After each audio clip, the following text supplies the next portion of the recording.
ఒక్కసారి ఈ fish dum biryani taste చేశాక, ఇన్ని రోజులు ఈ ఫిష్ బిర్యానీ ఎందుకబ్బా స్కిప్ చేసామనిపిస్తుంది. అంత టేస్టీగా ఉంటది. చాలా అంటే చాలా సింపుల్ కూడా. దీని ప్రాసెస్‌లోకి అయితే వెళ్ళిపోదాం. ఫస్ట్ ఆఫ్ ఆల్ అయితే మీకు నచ్చిన ఫిష్ అయితే తీసుకోండి. ముళ్ళు తక్కువ ఉండే ఫిష్ అయితే తీసుకోండి. చాలా బావుంటది.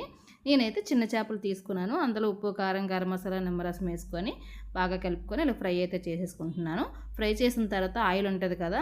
అది కంపల్సరీగా తీసైతే పక్కన పెట్టుకోవాలి. ఆ తర్వాత వేరే ఆయిల్ వేసుకొని బిర్యానీ గరం మసాలా, ఆనియన్స్, అల్లం వెల్లుల్లి పేస్ట్, పచ్చిమిర్చి వేసి బాగా ఫ్రై చేసుకోండి. ఇలా ఫ్రై అయిన తర్వాత టమాటా పేస్ట్ కూడా యాడ్ చేసుకొని బాగా ఫ్రై అయిన తర్వాత ఉప్పు, కారం, గరం మసాలా అన్నీ యాడ్ చేసుకోవాలి.